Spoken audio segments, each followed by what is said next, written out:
Assalamualaikum warahmatullahi wabarakatuh. Halo teman-teman semua, apa kabar? Semoga kalian sehat selalu ya, dan selalu dalam lindungan Allah Subhanahu wa Ta'ala. Amin.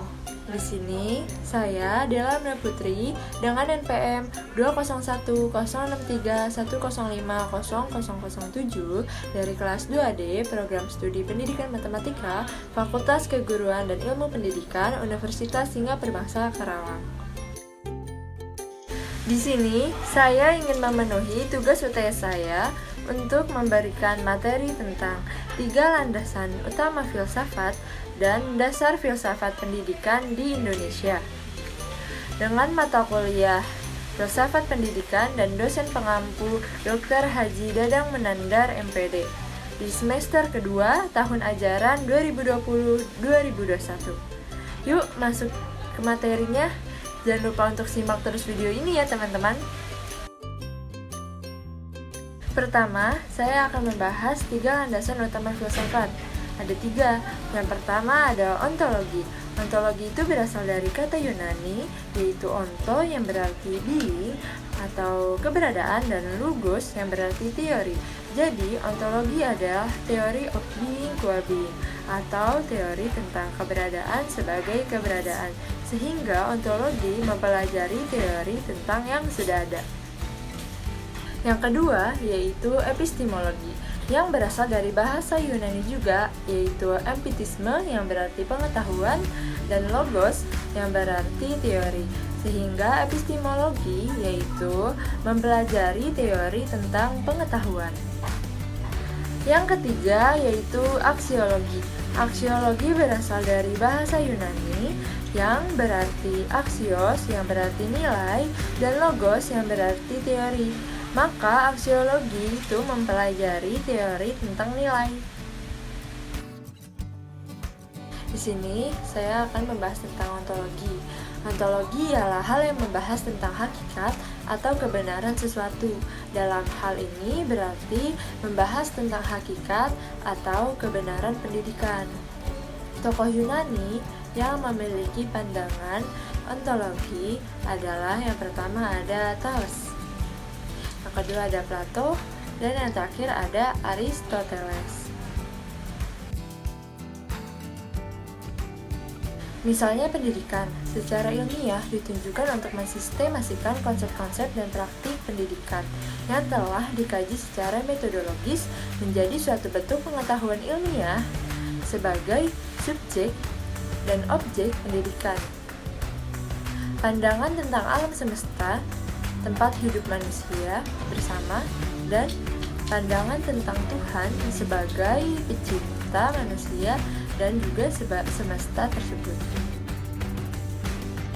Misal, dalam pendidikan persekolahan mewakili upaya dari pembuatan kurikulum, guru-guru, dan pengarang buku-buku teks dalam menggambarkan aspek-aspek kenyataan kepada subjek didik.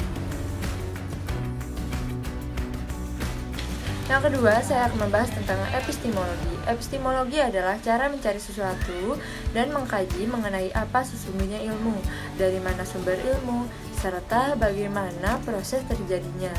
Nah, tokoh yang memiliki pandangan epistemologi adalah yang pertama Bramel, yang kedua John Locke, dan yang ketiga ada David Hume.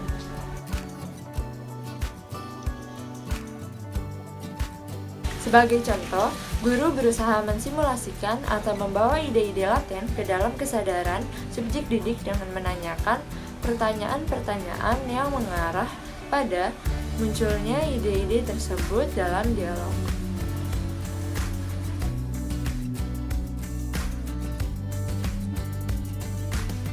Yang terakhir yaitu aksiologi. Aksiologi mengacu pada nilai-nilai nyata yang sudah terbentuk.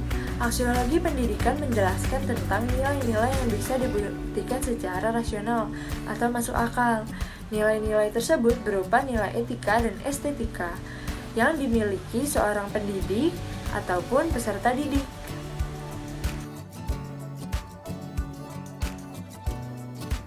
Sebagai contoh, para pendidik selalu memperhatikan masalah-masalah yang berkaitan dengan pembentukan nilai-nilai dalam diri subjek didik, dan mendorong ke arah perilaku yang bernilai.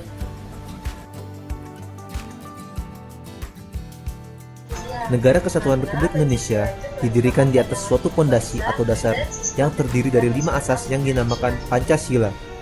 Sebagai paham filosofis, Pancasila memiliki 2 pengertian, yaitu Pancasila sebagai pandangan hidup dan Pancasila sebagai dasar negara.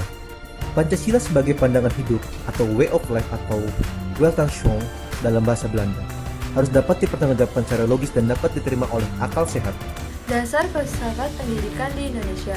Dasar filsafat pendidikan di Indonesia adalah Pancasila. Karena Pancasila itu merupakan pandangan hidup bangsa dan sistem pendidikan nasional di Indonesia.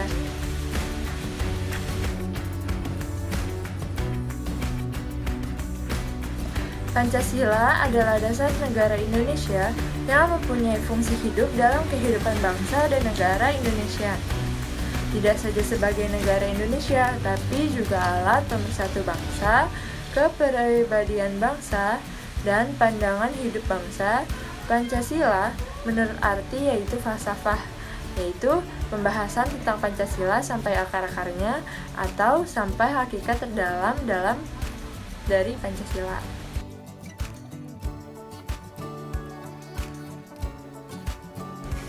Pancasila sebagai dasar filsafat pendidikan adalah Pancasila merupakan pandangan hidup bangsa yang menjiwai setiap sila-silanya dalam kehidupan sehari-hari. Untuk menerapkan nilai-nilai Pancasila, oleh karena itu, sistem pendidikan di Indonesia yang menjadikan Pancasila sebagai dasar filsafat merupakan hal yang benar apabila kita jiwai, didasari, dan mencerminkan identitas Pancasila.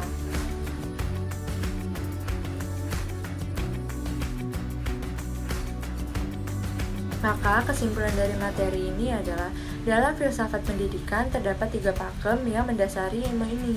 Di antaranya ada objek apa yang dikaji oleh pengetahuan itu, yaitu ontologi, bagaimana cara mengetahui pengetahuan tersebut, yaitu epistemologi, dan apa fungsi pengetahuan tersebut, yaitu aksiologi. Dasar filsafat pendidikan merupakan suatu asas atau fondasi untuk mengembangkan dalam bidang pendidikan. Apabila asas tersebut kokoh, maka bangunan yang mau dibangun pun akan kokoh juga. Dasar filsafat pendidikan di Indonesia adalah Pancasila.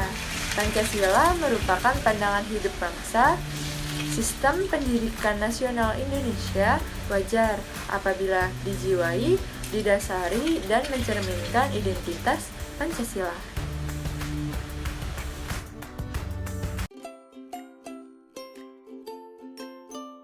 Cukup sekian pemaparan materi dari saya, kurang lebihnya mohon dimaafkan karena manusia tidak luput dari kesalahan. Terima kasih teman-teman yang sudah menyimak video ini. Stay safe dan stay healthy teman-teman. Jangan lupa 3M, yaitu menjaga jarak, menggunakan masker, dan mencuci tangan. Cukup sekian. Terima kasih. Wassalamualaikum warahmatullahi wabarakatuh.